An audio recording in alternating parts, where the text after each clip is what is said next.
please submit. And I don't mean it that way.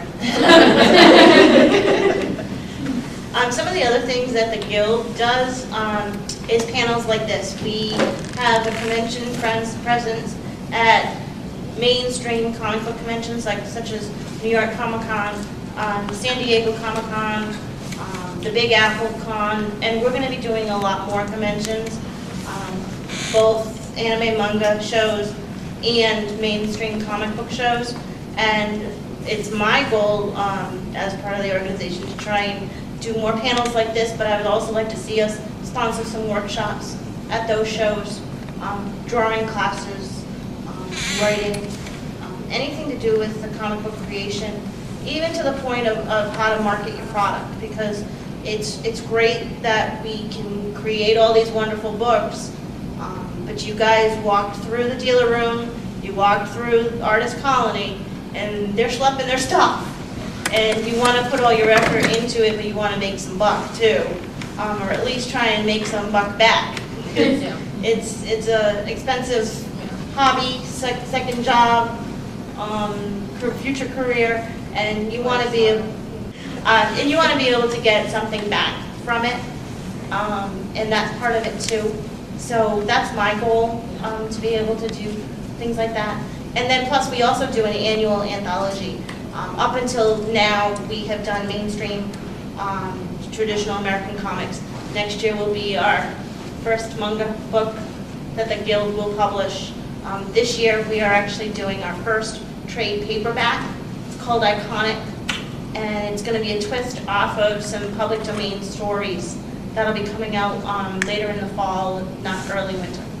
So we do a lot of different things. We're very involved. We have 8 chapters nationwide, and then we have a chapter in Brazil, and we have members in the United Kingdom and in Canada. So we're an international organization. No matter where you live, you can join the Guild. No matter what age, you can join the Guild. If you have an interest in comic book creation, we're definitely interested. I know Keith has an interest in having a youth CAG. He had brought it up a year ago, and we'd love to get it started. Because as part of, we're a nonprofit organization, so part of our goals is to educate. And to have the youth members gives us that opportunity to educate. Because you're there as mentors. We can be as mentors.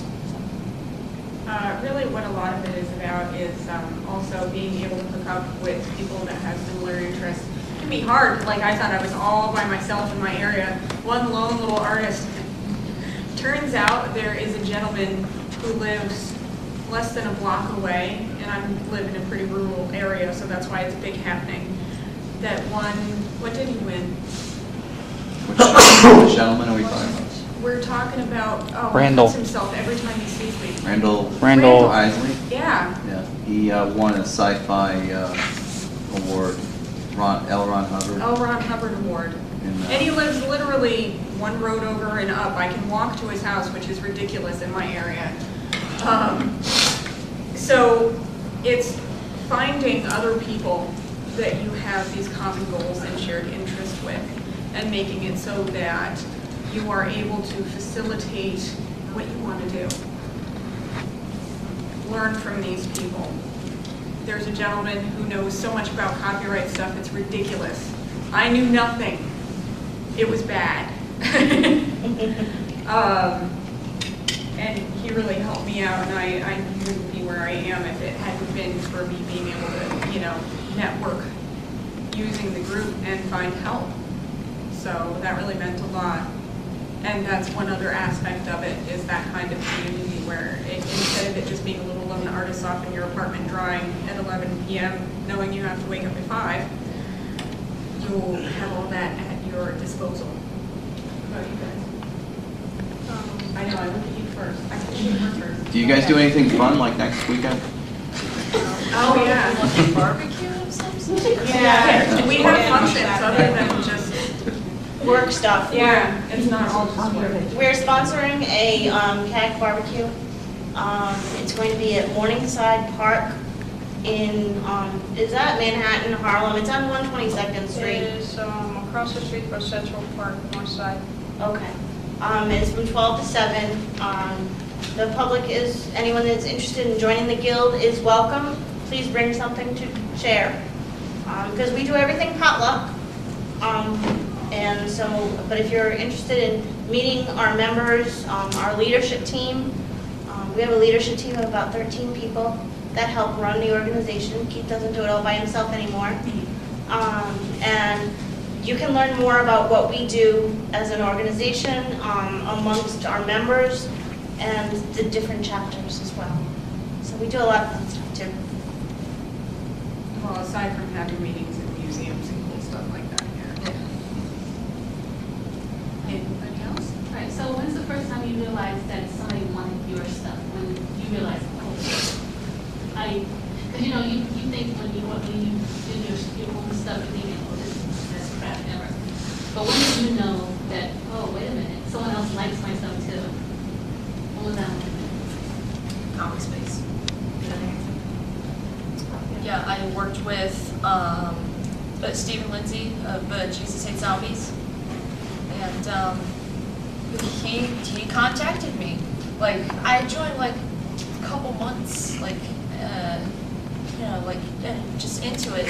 Like, he said, do you want to do a short story for me? I was like, yeah, definitely, sure. I'd love to. So that's how it started. It just snowballed from there. So. Well, yeah, for me, it just started from the networking and the going to meetings and speaking to the other members who were also formerly worked for the mainstream industries, and they would make a story for the anthology. So hurry up and make a story. I was like, okay, I'm getting pulled left and right here. It's like my first thing for the tag when I first joined was making a pinup for Sue's Sky Pirates, and she published it in issue 2. And so it just all started from there. And then people kept contacting me and wanting me to make more projects. My story is very different because I don't make comics. I have an educational background in communications, and my career goal was promotions. Unfortunately, promotions is a hard industry to get into. So I had to put that aside and get a job that allowed me to pay my mortgage. So I do my day job is in banking. Not exactly my career goal. Then luckily, by the grace of God, in probably July of 2006, my husband, who is sitting right over there, he came up with a comic book concept called Sky Pirates of Valandor. And we entered a contest, small recital, and we were one out of 113 contestants, and we finished in second place. I was in charge of all of their promotions, and I have to say, one of the first rewarding experiences I had, I came up with an idea, and I don't even remember what the idea was, but it was just something. And our artist, Brian Brimley, emailed us back and said, she is a promotional goddess. So true. now it's kind of like the name has stuck. Everyone calls me a promotional goddess. Very true. But it was very rewarding for me. And then I joined the Guild. And from there, I've been given some amazing opportunities. Keith has put a lot of faith in me.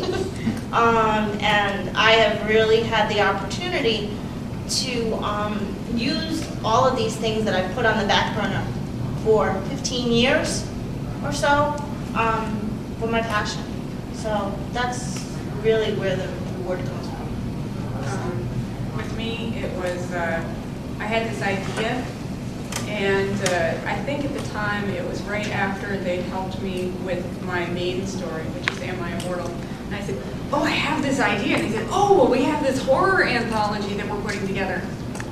Okay. So a week later, I handed in 8 pages. And Mark Maz, who was the artistic director of that book, put it in there, as well as the pinups that I made for the party that we were doing, which I totally wasn't expecting. And that was the first time that I'd ever really seen myself in print in that respect. And I get it back and I'm looking at it and it's all shiny. And now I look at it and I'm like, oh, I could do so much better. That's me.